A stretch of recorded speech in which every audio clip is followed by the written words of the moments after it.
What's up guys, welcome back to WOT Garage. Today we have another video. I think you guys are really going to enjoy it. So my S10, I've put a lot of effort into the suspension, lowering it and doing all that kind of stuff, aesthetics, but now we're really going to try going for some performance. So I have bought a Suburban, a 2002 Suburban, and what I'm going to do with it is I'm going to pull the motor, transmission, and wiring harness, and then we're going to LS swap my S10. So the Suburban, as I said, is a 2002. It has a 5.3 motor in it. It also has the 4L60E transmission. It is very beat up. There's no restoring it or anything. It's beat up, the interior's scrapped, but the Suburban runs and drives, and that's all that really matters, and it sounds good. I'm going to go ahead and stop teasing you and show you what it looks like. This is the Suburban right here, and I've actually had it here at the house for a while. It's just been sitting, and my dad's ready to get the Suburban gone. I'm going to scrap it and get the motor and transmission out so we have less wasted space outside. So as you can see, I already have the battery on charge. The battery does work, it does run, it just needed to be charged up, so I had it sit overnight like that, which is why the hood's up. It does have cosmetic issues, like I said before, so like that's all caved in.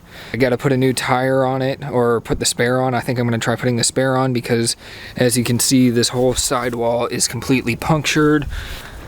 We got a flat on the front as well, but that's no sidewall damage. We're just going to fill it up with air and it'll be able to move inside from that. So we come and look at the interior. As you can see, the interior is pretty trashed on it. The first thing I'm going to do is put the spare on the back tire and fill up the front tire with air, and then I'll start it and pull it into the garage.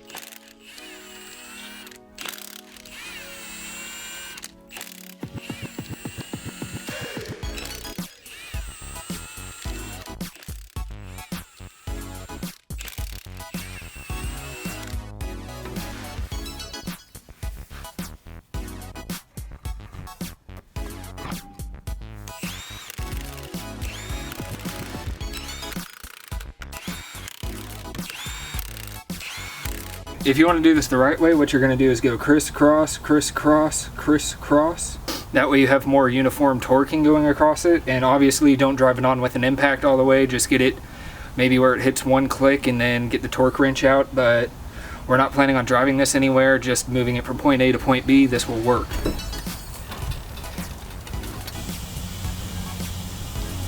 That's definitely a lot better than where it was. This would get it in the garage for sure. Alright, so now that we got the tires taken care of, we're going to go ahead and get this battery charger off. It actually looks like it turned green from yellow, so it's fully charged. Do the extension cord, take your hot off first, and then your black, your ground. Go ahead and pull this inside and pop the hood down. And there we go, have it locked. Another thing I forgot to mention about this is it's open headers, so it's really loud and obnoxious and rowdy, and it's great. So what I got to do is I got to prime it 3 times to get the fuel from the tank to the motor, because it takes a little bit. The fuel pump's not great on it. I'm going to go ahead and do that.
Yeah, that looks good.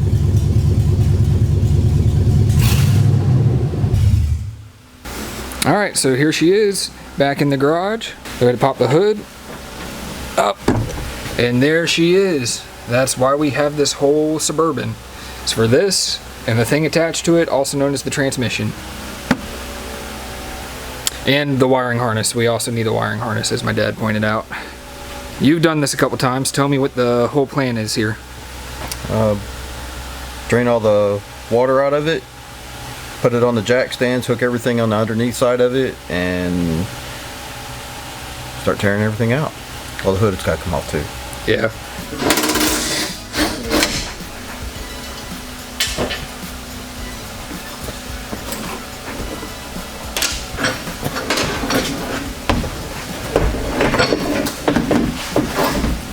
There we go.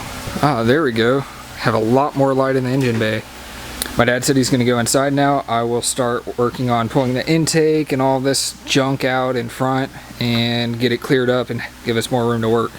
So before I start diving into tearing apart the intake, one thing that you need to consider if you're going to do an engine swap is you need to tag all the wires.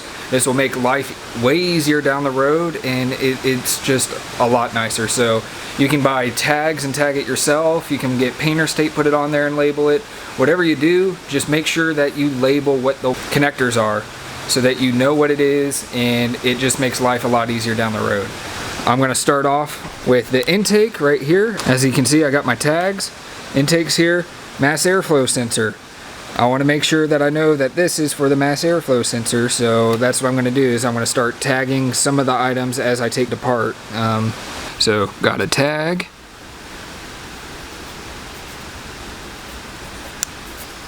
Bam. Mass airflow sensor. It's easy as that. Open it up. Push the tag through, pull, and there we go. It is now tagged.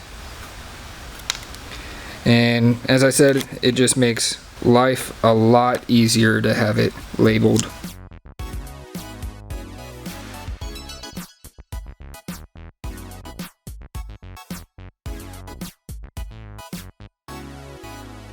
So we are going to keep the mass airflow sensor as well, so we want to make sure that we retain that.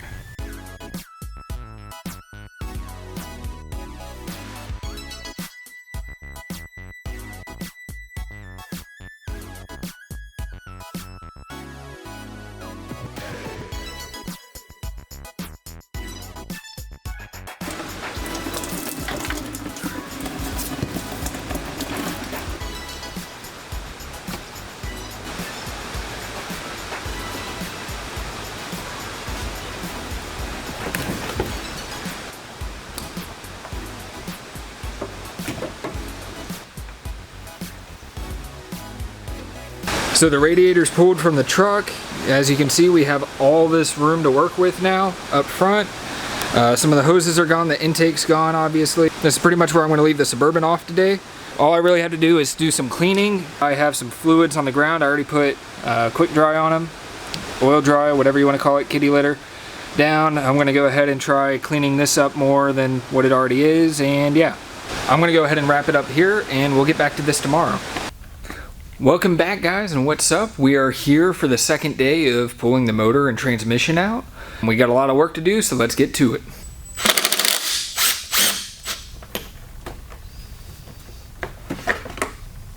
Our game plan is to pull the motor with the wiring harness on it. Here's the computer. I just took the cover off. We're going to unplug the computer, the two connectors. Yeah, try pulling it off with the wiring harness still attached.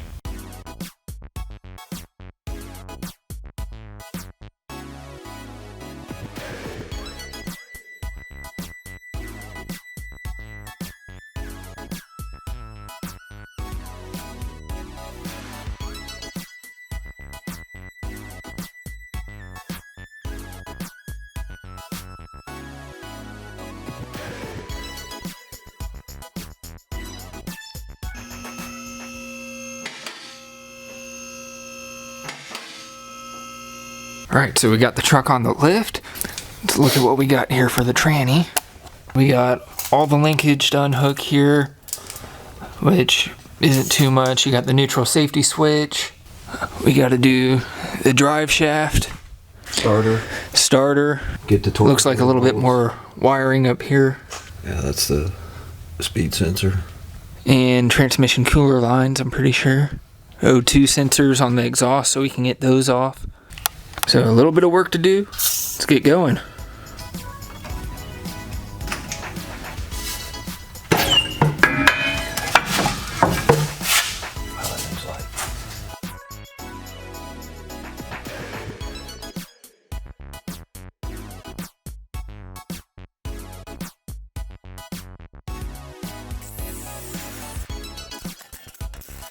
You're going to heat up that plug because that stuff's kind of melted in there, so you got to heat it up so you can pull it out. The reverse light and neutral safety switch and tell you what gear you're in. And it goes over the shaft to the transmission selector switch shaft, so it can tell you what gear it's in. Well, the bottom one. Yep.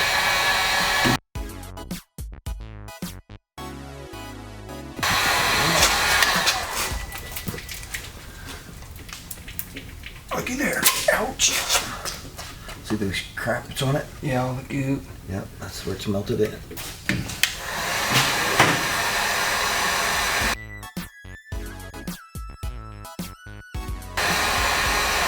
Try that. Yep. Ouch, that's hot. But it's gone.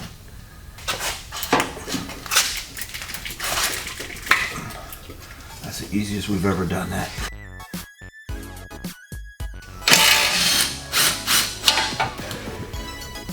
Alright, it should pick it up off that, and it did. So now you can undo the cross member.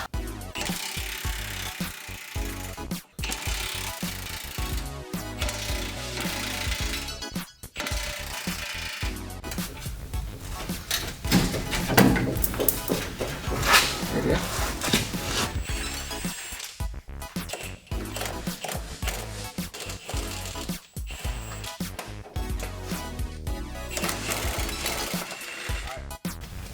Okay, go. It's in? Yep. Yep, that's it. Oh. It still acts like there's a okay. Slow it down. That work? Yep, slowly. Make sure they ain't nothing hooked to it. A little faster than that.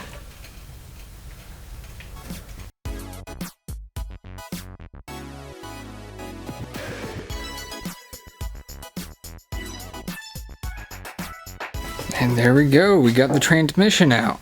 Get those bolts out. We had the impact with 1, 2, 3 extensions. We have a swivel bit or U-joint bit, whatever you want to call it, with electrical tape, because without the electrical tape it was flopping around too much. So this really helped out a lot when we're going into tight spaces where you only need a slight bend. Alright, so that wraps it up for day 2 of pulling the motor, trans, and wiring harness from the Suburban. We'll be hard at work again tomorrow, and yeah, so see you tomorrow. It is day 3 of pulling the motor from the Suburban, so we're going to pick it up right where we left off yesterday. We got the transmission out, and now it's time to pull the motor. The hardest part I think we're going to see in this is trying to pull it out with the harness and making sure the harness doesn't snag on anything. We want to make sure that it's all good and doesn't break a line or break a wire or anything of that sort. We don't want any sort of damage to the harness because the harness is kind of important to get the motor running in the S10 when we go to do that. So yeah, pick it up right where we left off. There's the transmission on the jack, as you can see. Here's the motor.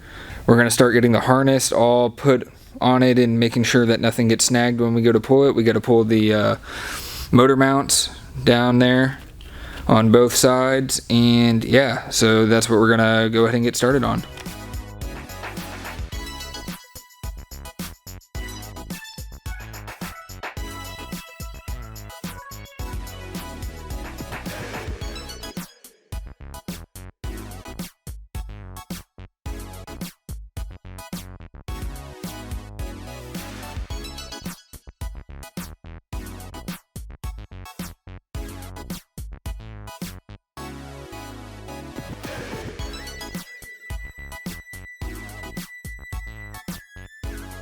Alright guys, so we just got the motor out of the truck. It took a little bit longer than expected, as it usually does, but we ended up getting it out.